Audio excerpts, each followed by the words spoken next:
Hello wrestling fans, the Wrestling Wizard here, and welcome to another video where of course today we're going to take a look at the good, the bad and the wizardry from this week's Monday Night Raw. But before we get into the juicy stuff, as always, it'd be very much appreciated if you could like the video, share the video, and even better, of course, subscribe if you're new. So let's get to it. So let's kick things off with the good moments from Monday Night Raw. Now, in tonight's main event, we got a six-man tag where the Judgment Day took on Seth Rollins, Cody Rhodes. That's right, Seth Rollins and Cody Rhodes working together in sync for one night. And of course, Shinsuke Nakamura. Those were the three baby faces against, of course, the heels in Judgment Day. Now, the reason we got Nakamura in that match was because JD McDonough, and we'll come on to that in a moment, took out Sami Zayn. And just zoom in on this like horrific injury that Sami Zayn has. I mean, I just pray you're not eating any food at this point because that looks bad. I really hope Sami Zayn is okay, legitimately, like away from kayfabe. That looks nasty. So we got this match where the baby faces were victorious, and as they were celebrating, out of nowhere, Shinsuke Nakamura delivered a Kinshasa on Seth Rollins. Wow, okay, so we're going to get, it seems, a feud between Seth Rollins and Shinsuke Nakamura. This makes sense because the heel side as credible threats on the Raw brand is definitely lacking, and you kind of need a heel that's credible, but ultimately is probably going to lose to Seth Rollins, so why not have Shinsuke Nakamura? It's going to be a banger of a match. It makes sense. Nakamura has been booked questionably since coming back. I do wish they'd heated him up a little bit better if they're going to go through with this match like it looks like they're going to, certainly this feud.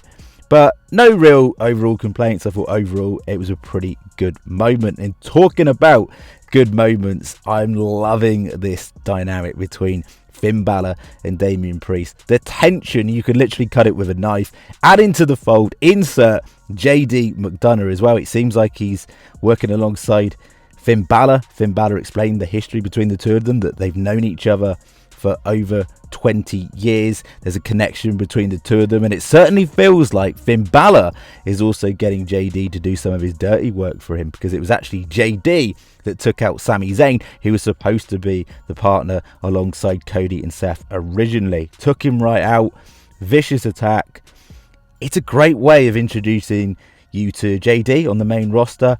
It fits him nicely into the Judgment Day storyline, teasing that tension between Finn and Damian. Also, on a side note, you've got to love the latest chants from the WWE Universe in regards to Dominic Mysterio, chanting, "Dom is a loser." How much heel heat does Dom generate? It's like pure gold, isn't it? And also as well, and this kind of falls into the good category, I like the fact that Raquel came out, a vicious version of Raquel came out and attacked Rhea, got revenge for putting her sort of on the sidelines, preventing her from wrestling at SummerSlam. And seemingly, this looks like we're going to get, certainly in the near future, Rhea Ripley versus Raquel, and I'm down for it. Sign me up. Another good point from the show, it wasn't like moment of the night, but I did like the fact that we got an impromptu match between Shayna Baszler and Zoey Stark. Shayna Baszler is obviously getting booked like a weapon, and she gloated about the fact that she's basically pushed Ronda Rousey out of WWE, forced Ronda Rousey to quit WWE. And the fans kind of popped for that. The fans are definitely behind this version of Shayna Baszler. And also I thought Zoey Stark really held her own on the mic. Of course, she came out opposing Becky Lynch. She came out hyping up the match between Trish and Becky. And I love it when they give the spotlight to up-and-coming superstars of the division. And certainly you can't deny the talents that Zoey Stark has. So I was kind of happy with that. Shayna won. I've got no real complaints because both put on a good clinic, I thought, overall. There was a bit of a botch during the match, but hey, Shayna was battered by Ronda Rousey. Like, she's not going to be 100%. Mistakes are going to happen. It makes sense in kayfabe, right? Another good moment, more of a feel-good moment more than anything. The New Day have returned. It's great to see Kofi looking healthy. You could just see how passionate he was and how happy he was to be back. Of course, they got a victory against the Viking Raiders in a pretty underwhelming match, but it served the purpose of getting a victory on the scoreboard for the New Day returning, and a real feel-good moment amongst the crowd. Another good moment, although it was a short match between Ludwig Kaiser and Otis. I like the fact that it served the purpose of hyping up Chad Gable versus Gunther, which might potentially be in my Wizardry moment. We'll come on to that in a moment. I don't mind it. Ludwig Kaiser is getting booked like an absolute weapon. I love the way he struts down to the ring as well. Like, it's so precise. Like, it's like he's marching / walking. It fits his character. I love the fact he's getting victories as well. He's getting booked as more of a credible single star as well. So maybe something to look out for the future. And let's just give credit to the incredible transformation that Kaiser's made through the years in terms of physique. Another good moment, and how on earth did I almost forget about this? Of course, the interaction between The Miz and LA Knight. The Miz is like on top of Mount Rushmore when it comes to work on the mic, and of course we know what LA Knight can do. This is a safe feud between the two of them, but we know it's going to deliver.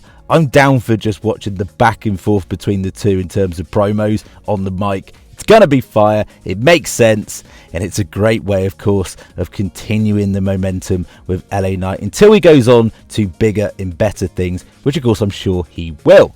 Now, sadly, that moves us on to the bad moments from Monday Night Raw, and they're not actually moments. I can't really criticise this show, really, to be honest. I thought it was a solid booking show, but it was more of, I've got some bad news for you. Sorry, I had to do the Wade Barrett pun. Bad news in the sense that we've heard that Sonya Deville is out. Sadly, she has torn her ACL, and what does that mean for the women's tag team division? I just feel so sorry for the women's tag team division. Also, the women's division at the moment isn't in the greatest place, in my opinion. So much so, I'm going to dedicate a show each week from now on to specifically the women's division, because they just do not get enough spotlight, and there's so much talent out there. So that brings us on to the Wizardry moments from Monday Night Raw, and there's one moment in particular that takes it for me, and that is Chad Gable becoming the #1 contender for the IC title. Sign me up. Of course, we got an awesome Fatal 4-Way match. That match went massively under the radar, where we got Tommaso Ciampa versus Matt Riddle versus Ricochet versus Chad Gable. What a match, what a moment. Chad Gable celebrating alongside his son. This guy, in my opinion, should be the one to dethrone Gunther after, of course, he surpassed the Honky Tonk Man's record. Chad Gable would be an insanely popular choice. And just imagine, it sort of gives me Eddie Guerrero versus Brock Lesnar from No Way Out 2004 vibes of like the underdog overcoming the odds. Chad Gable has got it all. He deserves it. What do you think? And that brings me on to my final Wizardry moment. And it's not even a moment. It's just a smart creative move from WWE, having Wade Barrett and Michael Cole on the commentary team for Raw. It was a breath of fresh air. So what did you think of tonight's show? As always, get down in the comment section and share your thoughts and opinions. And we will catch you in the next one.